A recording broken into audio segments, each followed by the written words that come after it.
I heard him say it through the pantry door before I ever walked into that kitchen. Don't worry about her. She's basically just the help around here. I stood there, holding a bag of green beans I'd bought for the dinner I was cooking for his entire family, and for a second, I genuinely thought I'd misheard him. Then his sister laughed. A real laugh, not a nervous one. I'm Rachel. I've been married to Tom for 11 years. And that sentence, 4 words really, just the help, was the moment everything I thought I knew about my marriage quietly cracked down the middle. I didn't walk in right away. I stood there in the pantry with my hand on the door, listening to my mother-in-law, Diane, agree with him. Well, she does keep the house nice, she said, like that was the whole of my existence. Like 11 years of my life, my career I'd put on hold twice for his job transfers, the nights I sat up with his father in the hospital when Tom couldn't get time off, all of it folded down into, she keeps the house nice. When I finally walked in with the green beans, they all smiled at me like nothing had happened. Tom kissed my cheek. Smells good, babe. I smiled back. 11 years of marriage teaches you how to keep your face still. That night, after everyone left, I didn't confront him. I've learned that confronting Tom in the moment never works. He gets defensive, twists the timeline, tells me I misunderstood. So instead, I did something I'm not proud of and something I don't regret. I plugged in the old baby monitor app still linked to the living room speaker from when our son was small. I wanted to know if that comment was a slip or if it was who he actually was when he thought I couldn't hear. I didn't have to wait long. 2 nights later, Tom's brother Mark came by to help him move some boxes to the garage. I was upstairs folding laundry when I heard my own name come up. Rachel's cousin's wedding is in Ohio in 3 weeks. You guys going? I don't know, Tom said. It's a whole thing. Flights, hotel, and Rachel's been on my case about the credit card bill. I might just tell her I have that work trip. You don't have a work trip. I know that. She doesn't. I stood at the top of the stairs with a stack of his folded t-shirts in my hands, and something in my chest went very quiet and very cold. Not angry yet, just quiet. The kind of quiet you get right before you realize you've been sleeping in a house that isn't what you thought it was. The next morning, I did what I do best. I started paying attention. Not snooping, just actually looking, the way you do when you finally take your glasses off and realize how blurry everything had been. I found the college funds statement first, our son Ethan's 529 account. I'd been the one contributing $200 a month from my part-time bookkeeping income for 4 years. When I logged in to check the balance, it was $1,400 short of what it should have been. There was a withdrawal from March I didn't recognize. I asked Tom about it, casually, over coffee. Hey, did you take anything out of Ethan's fund?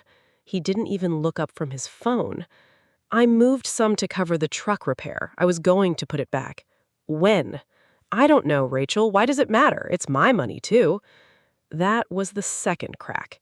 Not because of the money, because of how easily he said my money too, about a fund I'd built alone, month after month, while apparently being just the help. I want to be clear about something. I'm not a woman who goes looking for reasons to blow up her marriage. I gave Tom the benefit of the doubt more times than I can count over 11 years. But once you start looking honestly at a thing, you can't unsee it. And once I started looking, I found more. I found texts, not romantic ones, worse in a way, texts to his mother complaining about me, calling me dramatic for asking him to help more with Ethan's homework, calling me needy for wanting a real anniversary dinner instead of takeout in front of the TV. Diane responding with things like, "You could always find someone easier, sweetheart." Easier, like I was a chore he was stuck doing. I didn't cry when I read those messages. I think I was past crying. I was in the part where you start building a case, quietly, methodically, the way you'd handle a work problem instead of a marriage falling apart in front of you. So here's what I did. I didn't scream. I didn't pack a bag in a rage. I called my sister Melissa, who's a paralegal, and I asked her one question. If I needed to leave and take Ethan with me for a few days, what do I need to have ready first? She told me. Bank statements, copies of the 529 account, screenshots, dated, a list of what I'd contributed to the household over the years, because in our state, that actually matters if things go further. I spent 2 days quietly gathering every piece of paper and every screenshot, like I was building a fortress out of receipts. Then I told Tom I was taking Ethan to visit my mother for the weekend. He barely looked up. Yeah, that's fine. Diane wants me to help her move some furniture anyway. He had no idea I wasn't planning on a weekend. I was planning on however long it took him to understand what he actually said out loud in that kitchen. The first day I was gone, nothing. Silence. He probably assumed I'd cool off and come back like I always had. The second day, he called. I let it go to voicemail. Then he texted, "Where are you? Ethan has practice Monday." I texted back one line. "You said I was just the help. The help doesn't work for free anymore." He called 4 times after that. By the third day, the tone had changed completely. "Rachel, please, I didn't mean it like that. You know how my family is. I was just trying to get them off my back about something else. Please come home. I miss you guys. I'll do anything." Anything. Funny how that word only shows up once someone realizes what they're about to lose.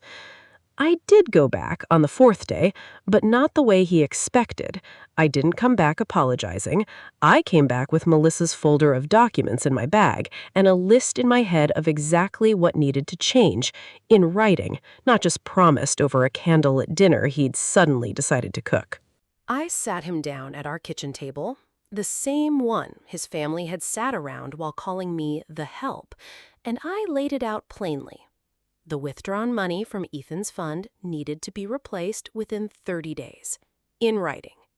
Family dinners at his mother's house were done until Diane apologized to my face, not to Tom, to me. And if I ever heard the word help used to describe my role in this family again, I told him I wouldn't be coming back a second time. He cried. I want to say that surprised me, but honestly it didn't.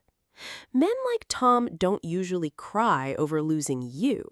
They cry over losing the version of their life where things run smoothly without them having to be accountable for anything. It's been 8 months since that night in the kitchen.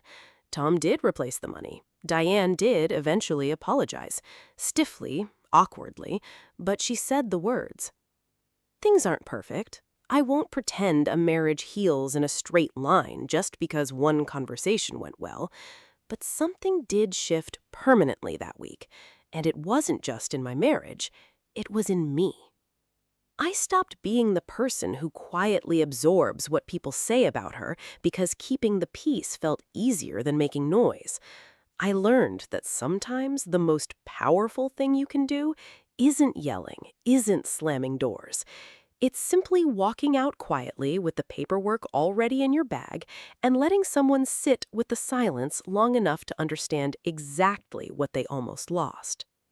If you've ever been made to feel small in your own home, I hope this reminds you of something. You are never just anything. Not the help, not an afterthought, not someone's easier option. And sometimes the people who love you don't realize what they have until the house goes quiet and they finally have to sit in it alone.